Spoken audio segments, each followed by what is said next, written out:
Antonio Manuel, porque muchos de ustedes seguramente ya lo conocen de sobra. Antonio Manuel es oriundo de Almodóvar del Río. Es esa bella ciudad cordobesa que tiene ese castillo que seguramente muchos habéis visto en serie. Ha sido galardonado por el Premio Nacional Manuel de los Ríos, la beca de creación literaria de la Diputación Provincial de Córdoba. Tiene diferentes libros, entre poemario y novela, como Nenia, Mañana no existe, Troja Antártida, y otras obras como La huella morisca y Flamenco, Arqueología de los mundos. Su último libro es No sin mi nombre, la novela. También miembro fundador y compositor del grupo de NER y La Palo.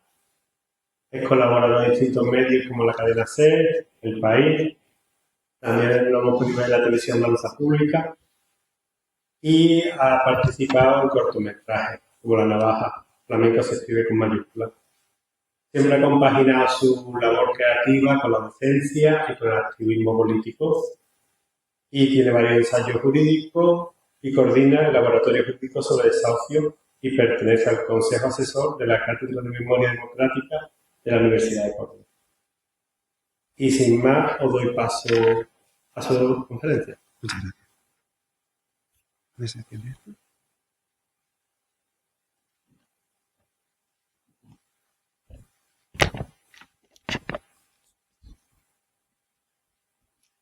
Gracias. Gracias por organizar este congreso. Gracias al Ayuntamiento de Cartaya, gracias a vosotras, a vosotros, Edela, al trabajo tan enorme que está haciendo Andalugui.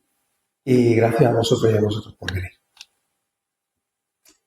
El maestro Manolo Sanlúcar, mi hermano en el dolor andaluz, y la única persona que yo he escuchado hablar por Martinete, me solía recitar una letra de una soleá que a su juicio condensaba la esencia del andaluz, la esencia de Andalucía y la esencia del ser flamenco. Y dice así: le dijo a la lengua el suspiro, échate a buscar palabras que digan lo que yo digo. Y es verdad que en un suspiro, que en un quejío flamenco, caben más palabras que en la biblioteca de Alejandría. Y es verdad que unas palmas a compás se bastan por sí solas por hacer flamenco. Y es verdad que un rasgueo de guitarra por siguirilla se basta por sí sola para hacer flamenco. Y es verdad que una escobilla por bulería se basta por sí sola para hacer flamenco. Pero el flamenco, e igual que el andaluz, no existiría sin la palabra. Y la razón es obvia, y es que las cosas existen cuando se nombran, y solo cuando se nombran existen. Porque el primer acto de humanización de lo que nos rodea es ponerle un nombre a las cosas. Da igual que sea enorme como una galaxia o diminuto como una bacteria. Empezando por nosotros y nosotras mismas. Lo primero que hacemos es ponernos un nombre. Y creo que para encontrar el origen del origen de las palabras del flamenco y de las palabras en andaluz, demasiadas veces cometemos el error de partir de una fecha concreta, como si de repente no hubiesen eliminado, bombardeado, amputado gran parte de nuestra historia. Yo no sé si conocen una palabra bellísima del gallego que se llama ronsel. El ronsel es la huella que deja un barco en el agua. Es una palabra bellísima. Y claro, demasiadas veces, especialmente desde el academicismo y especialmente desde el academicismo flamenco, eso que convierte a la cita en un dogma, aunque sea infundado, y que no tiene en cuenta la memoria, la que trata como una herejía, aunque la verdad se te clave en los ojos. Lo que hace es empezar a contar desde la huella en el agua, desde el ronsel, especialmente desde la conquista castellana. De forma que cuando queremos encontrar el origen de una palabra, siempre partimos del castellano. Y eso ocurre y nos ocurre demasiadas veces a muchos incluso que nos autoproclamamos andalucistas, cometiendo el inmenso error de que el mar también está más allá del ronsel. O dicho de otra manera, que si vas a hacer una cata arqueológica para buscar una palabra, No puedes quedarte en lo evidente, no puedes intentar interpretarla o alumbrarla, porque en realidad un arqueólogo lo que hace es alumbrar. Si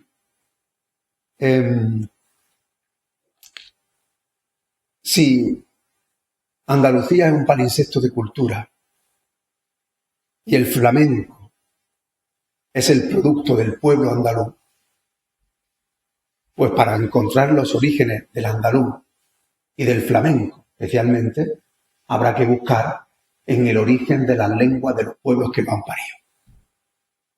Y no quedarnos en la apariencia, en ese error tan grave de partir justamente desde el castellano.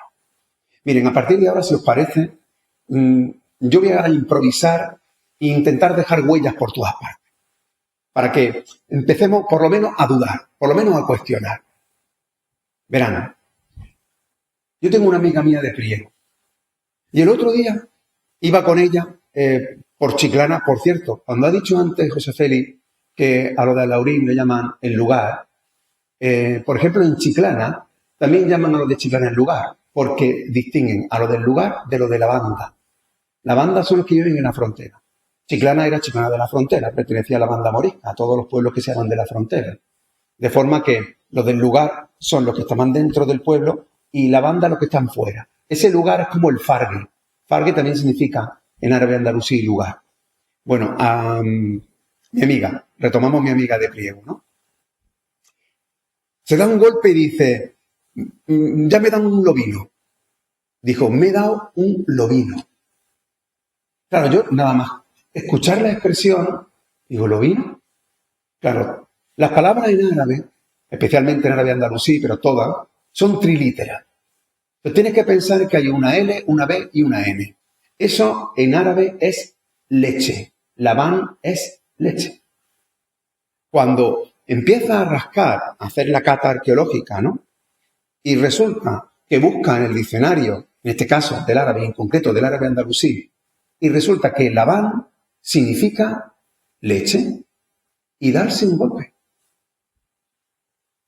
Así que, por arte de magia, acabáis de saber el origen de la expresión me da una leche.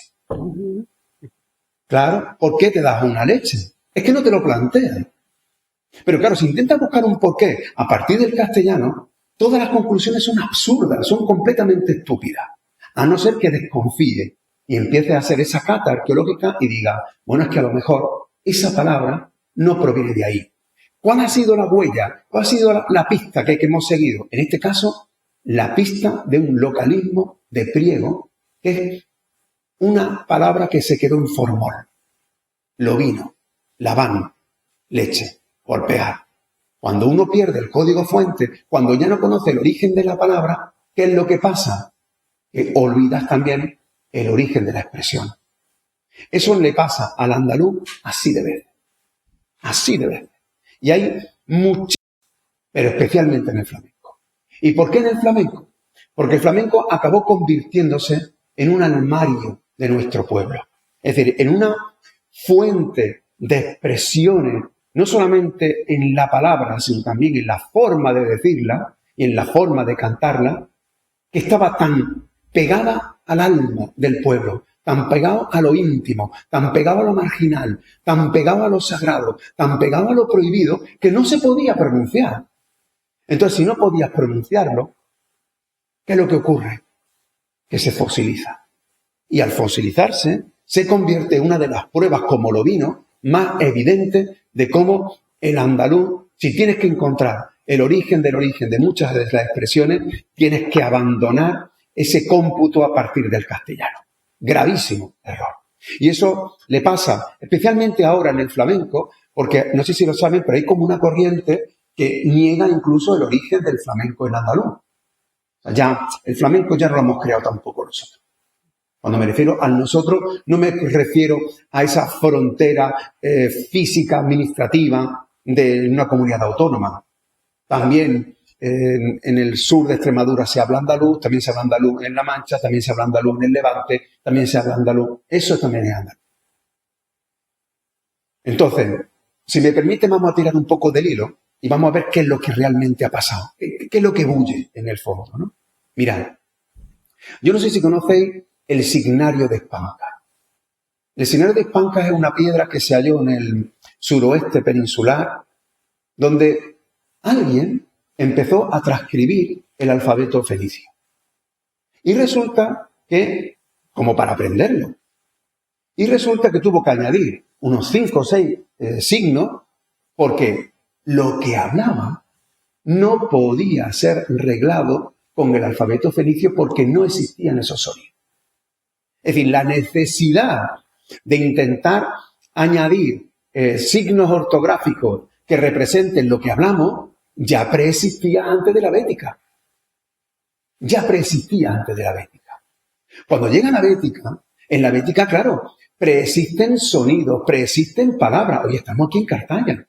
Cartaya es una palabra prebética. La desinencia cor, car, gor, gar significa villa, localidad, pueblo. Puede ser de ascendencia fenicia o puede ser un indigenismo. Da igual, al final se queda. Y se queda en Córdoba, se queda en Granada, se queda en Carcabuey, se queda en Carmona. Es decir, hay palabras prebéticas, sonidos prebéticos. ¿Qué ocurre cuando llega la bética? Que tenemos que aprender el latín. Y no renunciamos a esos sonidos que se quedaron sin escribir en el signario de Espanca. Cuando recurrimos a la leyenda de Adriano, cuando decían que hablaba en andaluz, o cuando Columela empieza a transcribir plantas y peces y resulta que el latín se te resulta insuficiente, volvemos al mismo problema. Luego llega la época visigoda. Ya sabéis que los visigodos y los godos en general son un pueblo que tiene que al final parasitar del latín debido a su insuficiencia cultural como civilización colonizadora. Bueno, ¿y qué pasa aquí? Bueno, pues aquí, igual que tuvimos que aprender latín, pues tuvimos que aprender ahora el primer romance. ¿Y qué hicimos? Hacerlo a nuestra manera. Fijaros que el romance se mantiene en Al-Ándalus hasta el siglo XII. En Al-Ándalus éramos bilingües, trilingües. Es verdad que poco a poco la lengua árabe acaba prestigiándose y el romance pues acaba mezclándose. Y bueno, pues se mezcla y nace esa algarabía tan hermosa, ¿no? Esa lengua tan propia, ¿no? Pero fijaros que tenemos el mismo problema, la misma diglosia. No podíamos escribirlo. Y el romance acaba escribiéndose en hebreo, acaba escribiéndose en árabe. Es decir, tienes que utilizar otros elementos para transcribir los sonidos. Así que no sabríamos exactamente a qué sonaba lo que se hablaba. Lo que es evidente en que palabras del romance, como por ejemplo gazpacho. Fijaros qué palabra tan andalucísima, ¿no? El gazpacho es una palabra del romance andalusí. Era esa bandeja que se utilizaba en las misas paleocristianas, en la que iban ofreciendo, y entonces la gente echaba un chusco de pan, otro echaban una moneda, y al final lo que se formaba era un gazpacho. Ahora, ¿cómo se pronunciaba? Pues no se sabe exactamente, porque se ha encontrado transliterada en árabe o en hebreo. Claro, las jarchas de las salidas de Harash, ¿no? Pues eso estaba en hebreo o en árabe, escrito por Ibn Quzman o incluso por el mismísimo Maimónides. Y ahora de repente pasa un fenómeno mágico. Y es que después de la conquista castellana, a partir de ese momento, toda esa tradición andaluza de tener una lengua propia, hablar, no estandarizada, en el que hemos tenido que recurrir a elementos ajenos a nosotros para podernos escribir. Ojo, voy a parar aquí, ¿eh? Cuando he dicho nosotros, me refiero a los nosotros de entonces. No quiero caer en un presentismo, ¿vale? Me refiero a los nosotros de entonces, ¿no? Ahora de repente se hace el roncel y se tiene que encontrar un porqué de cualquier cosa, tiene que ser a partir de esa línea. Hombre, no. No. Mira, la clave está en encontrar esas huellas. Cuando tú hagas el palimpsesto, cuando empieza a rascar, que no te quede en la primera cata arqueológica. No cometas ese error. Voy a intentar poner algunos ejemplos y luego, si queréis, me paso directamente al flamenco como uno de los armarios donde se encuentran más palabras y más huellas relativas a lo que estoy contando. Mirad, seguramente me habréis escuchado algunos, no lo sé, cuando explico el origen de la expresión matarile. Para quien no lo haya escuchado nunca, muchas de las expresiones andalusíes y luego conversa se mantuvieron en la garganta de los niños, en las canciones infantiles. Una de ellas es ¿dónde están las llaves matariles en el fondo del mar Matarí? Mauta, en árabe andalusí, es muerte y Rihla es viaje. Mauta Rihla es muerte en el viaje. Lo que está contando la canción es ¿dónde están las llaves? Muerto en el viaje, en el fondo del mar, muerto en el viaje.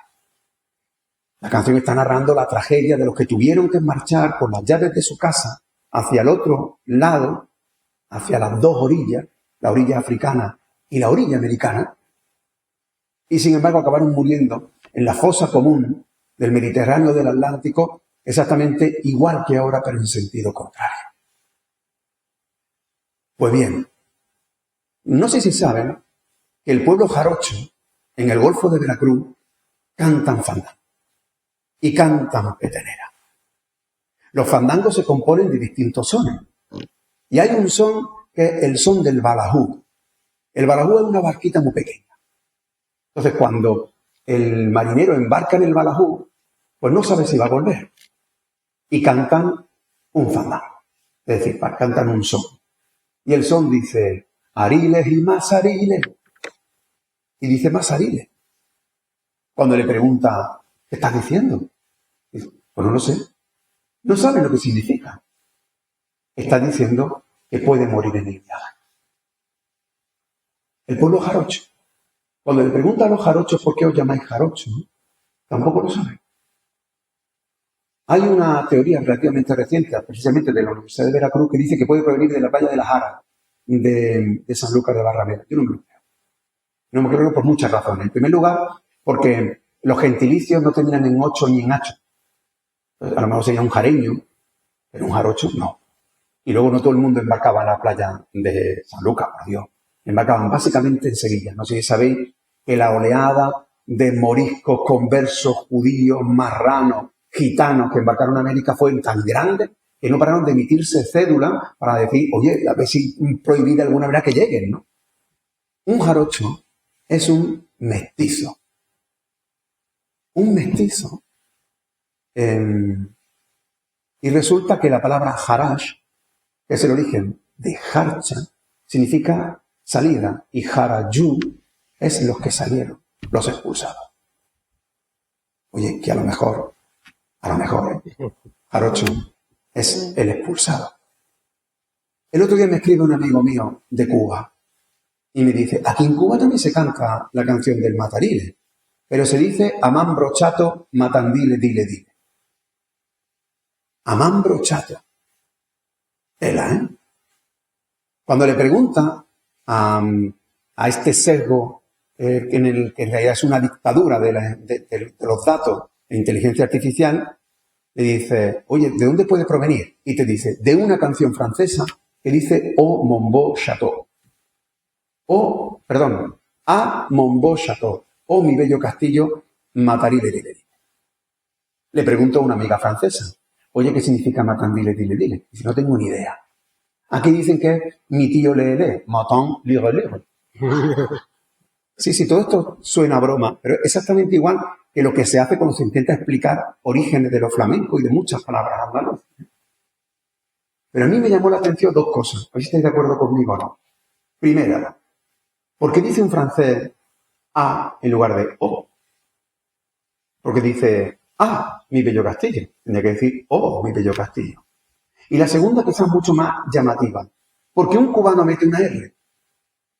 Porque un cubano no dice amán bochato. O sea, si está haciendo el indegueto del príncipe gitano, que gran parte de lo que explica las palabras refugio, las palabras fusilizadas en el andaluz, no diría amán brochato, diría amán bochato, si además mambo es una palabra que conoce. ¿Por qué dice amambro? Entonces le pregunto a amigas mías, argelinas, y digo, ¿podría ser, igual que el matarile, que estas melodías, que estas palabras fueran al norte de África y volvieran a Francia cuando Argelia era colonia francesa, o incluso en el tiempo de las cruzadas, porque hay cantidad de canciones conversas, moriscas, que se cantan en Jerusalén, por ejemplo? ¿Podría ser? Y le pregunto. Y entonces resulta que hay una que dice, ¿estáis preparados? Que dice, Am Ambrushat. Amam Brushat. ¿Y sabéis lo que significa? Ellos atravesaron la costa, la orilla. Ellos atravesaron la orilla, matarile dile, y murieron en el camino. ¿Qué pasó? Que el francés hizo exactamente lo mismo. El francés conocía una melodía y lo que hizo fue adaptarla al francés, porque Amam Brushat no sabe lo que significa, será "Oh, mi bello castillo". Si os fijáis, hay un sonido que seguro que habrá resultado familiar. Mambro, mambrú, como el mambrú se fue a la guerra. Buscad el mambrú se fue a la guerra. Ahora resulta que mambrú es un capitán inglés que luchó en no sé dónde. Claro, pero el sonido ya preexistía. Resulta que cuando buscas el origen, dice que Napoleón, cuando estuvo en Egipto, ya escuchó la melodía en Egipto. Y dicen, es una melodía de origen árabe. Vaya, la melodía de origen árabe, pero el mambrú es un capitán francés. Tenemos que esperar, es muy interesante, o sea, tenemos que esperar unos cuantos siglos para que le pongan el nombre. Eso que acabo de decir no es ninguna broma. Yo lo llamo palabra refugio, es decir, es cuando el sonido se parece tanto a una palabra que ya procede de otra lengua del castellano, que al final se refugia ahí y cae en la trampa creyendo que la palabra refugio es la que pone nombre. ¿Me entendéis? Voy a poner algunos ejemplos. Este es muy conocido. Cuando tú vas a la Sala de la Barca en la Alhambra, durante muchísimo tiempo los guías decían que se llamaba de la Barca porque el techo tiene forma de barca. Claro, porque nadie era capaz de leer que en todo alrededor de la sala aparecía Baraka, Baraka, Baraka. Era la sala de la Baraka. Baraka no sabe lo que significa, acaba convirtiéndose en barca. Igual que no sabía lo que significaba Mambrú y acaba siendo un capitán que es Mambrú. ¿Lo veis? Luego, fijaros, hay palabras que se fosilizan. Eso es muy importante, es decir, que el sonido se queda como está. Por ejemplo, en espejo, a los caracoles gordos le dicen caucanes. Dame una tapita de caucanes. Claro, caucan es 2 cuernos o concha. En árabe, andalusí. Eso es una palabra que se queda fósil. Sin embargo, por ejemplo, en mi pueblo se toma el gazpacho jiringuilla. El gazpacho jiringuilla. Claro, como si se echara con una jeringa. No. Harak, juruk, es sopa salobre. Jaraquilla, jiriquilla, es la salobre. Luego, el gazpacho jiriquilla era el gazpacho de sopa salobre, que en realidad es como una pipirrana que se toma con cuchara porque tiene agua, vinagre y sal. ¿Lo veis? Lo que estoy intentando lanzar son multitud de ejemplos para que rasquemos y para que busquemos cuáles son estas lenguas del pueblo, especialmente las marginales, que son las que pueden dar origen, sentido a lo que nos rodea. Si no, no, nos equivocamos. Porque lo que no puede ser es que lo demos por válido en otras lenguas.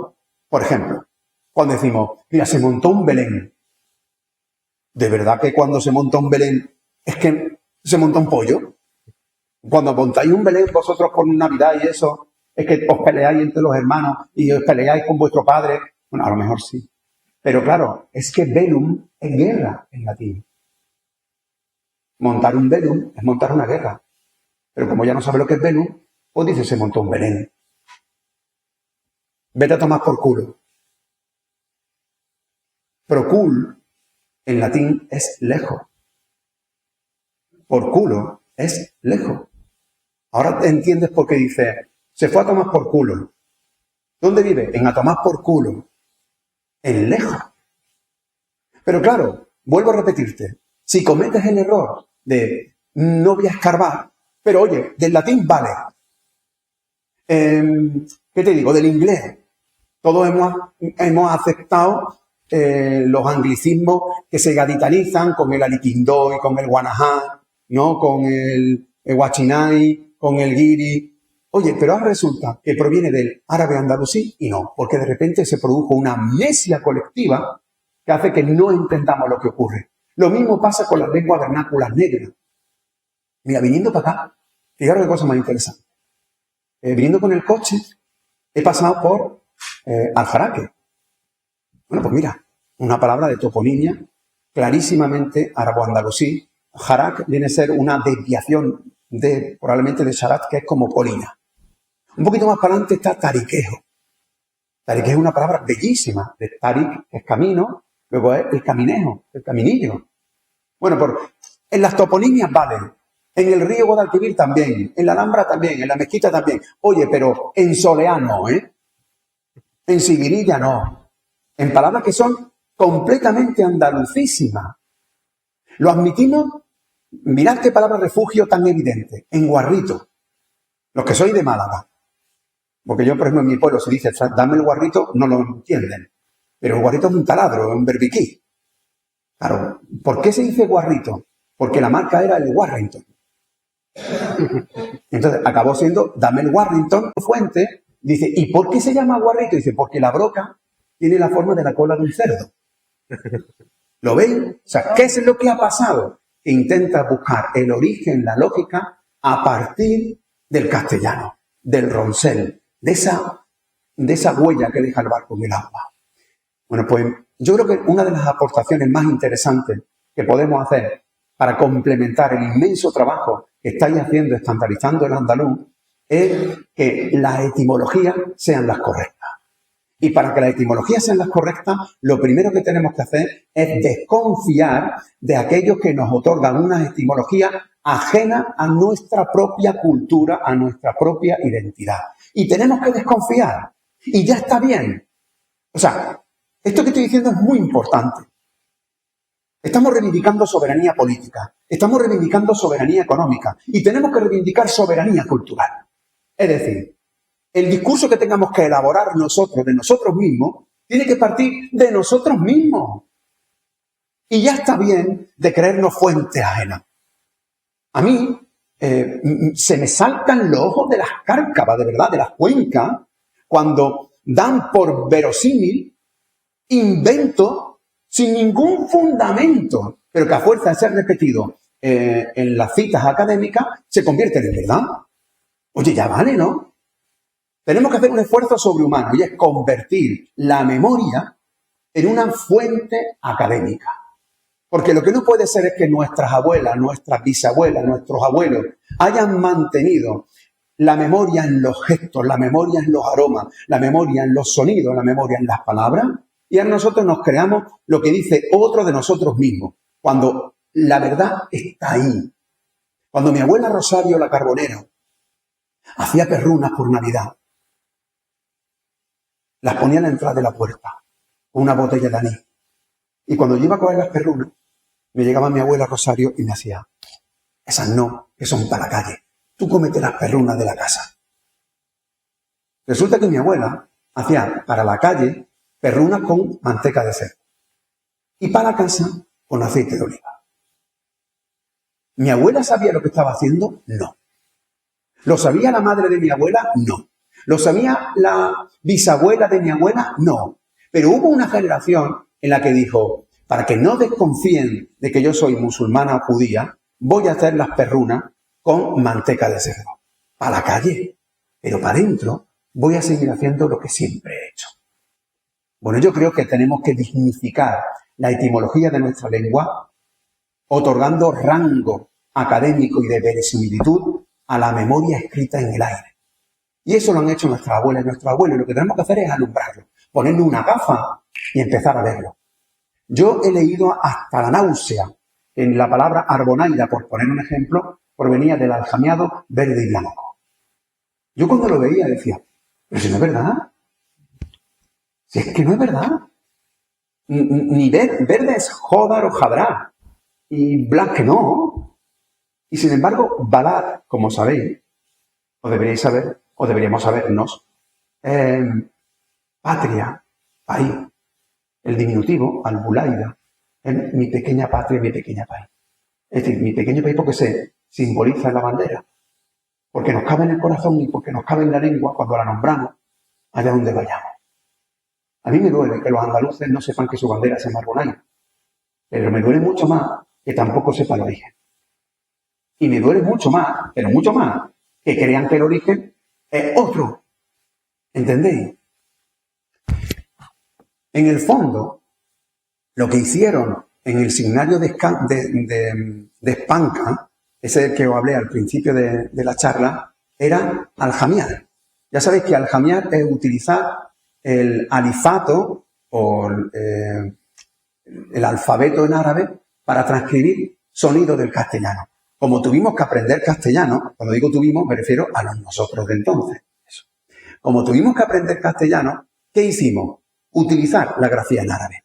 Voy a poner ejemplos muy burdos. Mirad. Tú imagínate que no sabes inglés. ¿Vale? Y ahora tú te vas y te dicen que tienes que decir la palabra naturaleza. Claro, te dicen, es nature. ¿Tú vas a escribir nature? No. Tú vas a poner nature. Imagínate que tienes que aprender francés. Y te dicen, ¿cómo se dice hoy en francés? Dicen, aujourd'hui. ¿Tú vas a poner aujoir, apóstrofe, H intercalada, uy? No. Vas a poner aujourd'hui, ya sabes cómo lo pones, ¿no? Pues eso fue lo que hicimos nosotros, hombre.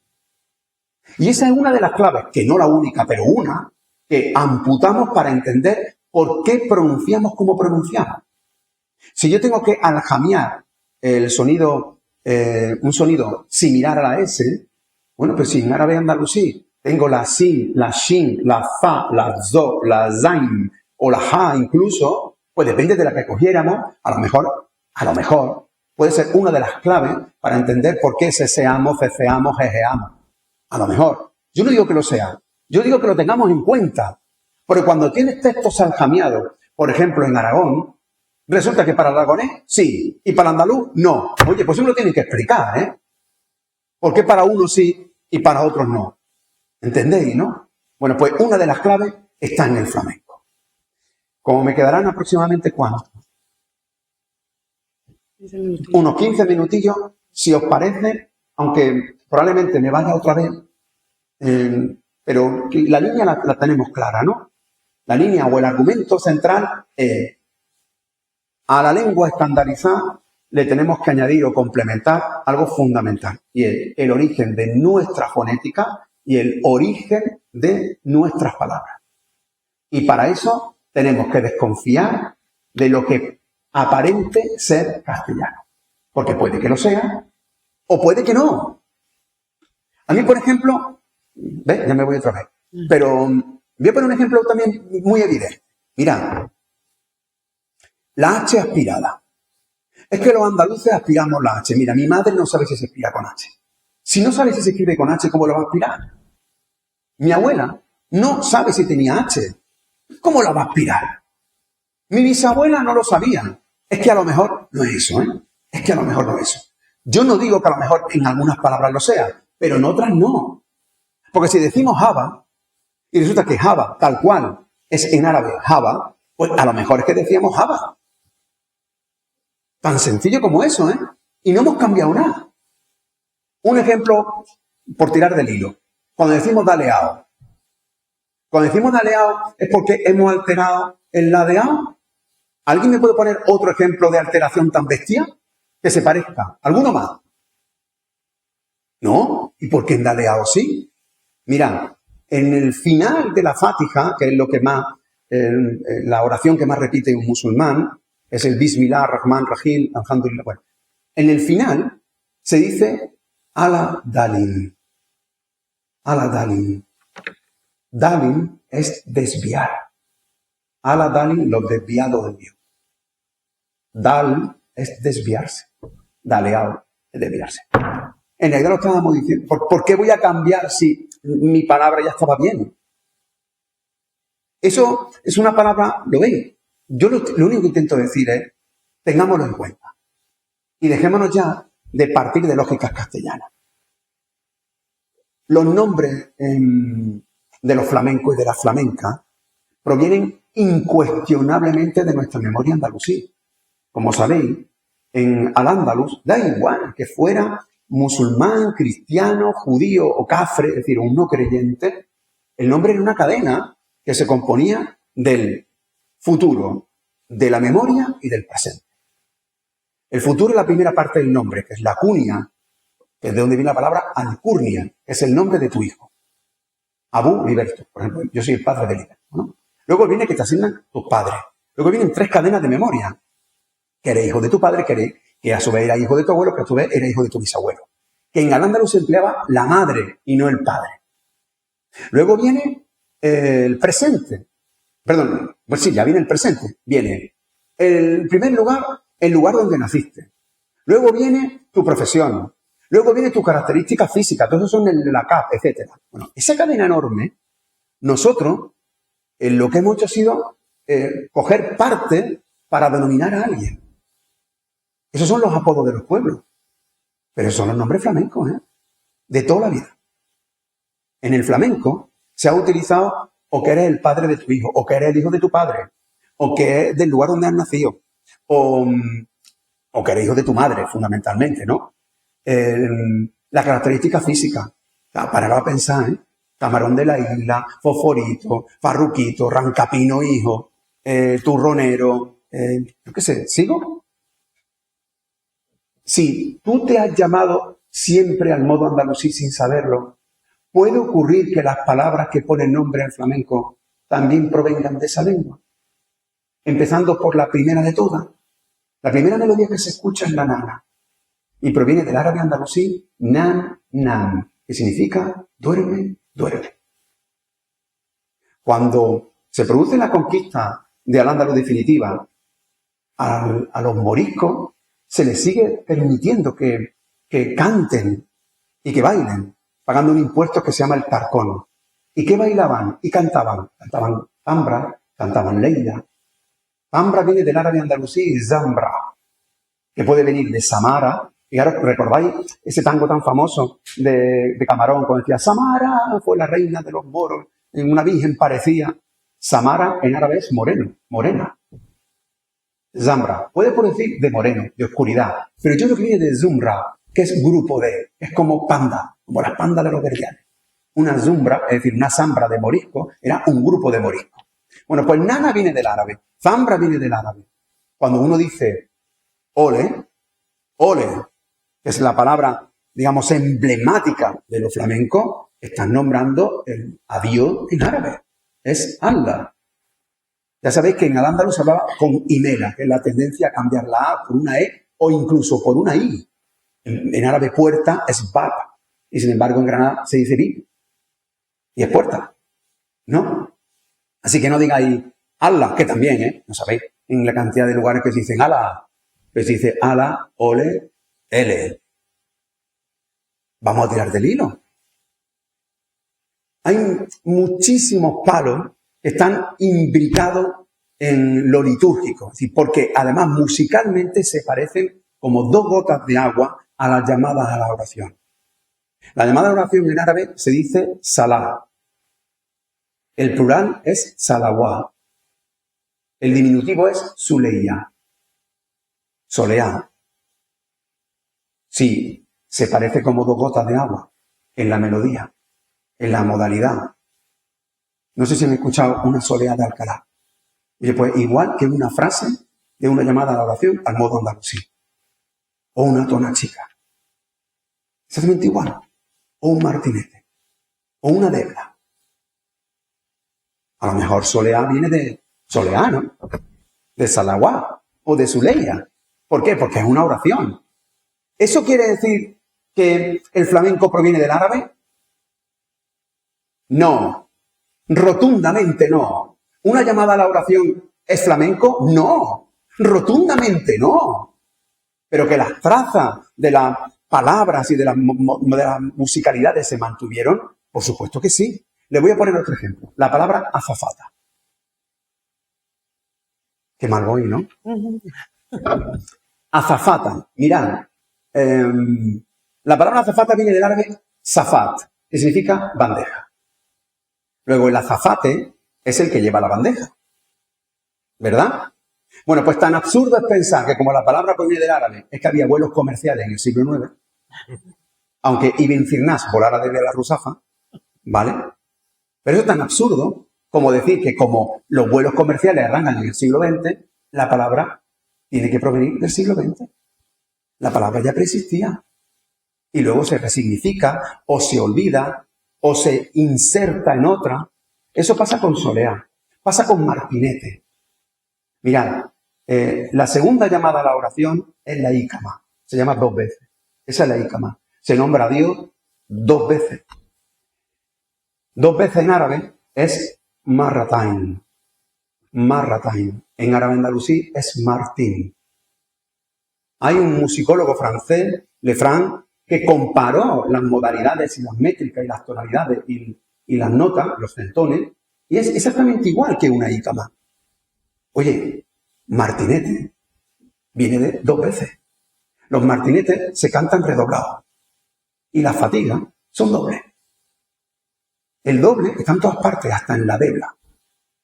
Y el parecido de una debla con un martinete es brutal. Realmente es el martinete de los martinetes. Luego, como veis, hay unos palos que, como están vinculados a lo litúrgico y han mantenido el sonido, pero claro, no podías decirlo porque te apresaban, se quedan como en formol. Pero si vas a buscar el origen de martinete en un instrumento hidráulico que vino aquí a la península aproximadamente en el siglo XVII, es como si dijera, mírame, cántame eso que va a tener nombre dentro de 5 siglos. Esto parece absurdo, pero es en la realidad. Ay, ¿cómo se llama este dulce? Es como una almendra. Ay. Muy parecido. No, hombre. Ay. Se me ha olvidado. No. No, es un dulce que es como una almendra, como una torta. Guirlache. El guirlache. Mirad, preguntarle a la máquina maravillosa de dónde viene la palabra guirlache. Y dirá que un dulce árabe que proviene del francés, grillage, que significa tostado. Es decir, que es un dulce árabe que no tuvo nombre hasta que los franceses llegaron y le pusieron nombre. Menos mal, ¿eh? Menos mal. Fijaros, las en árabe es almendra. Y la raíz kuyur es quemada. Kirlas es almendra quemada. Pero claro, no, proviene del francés.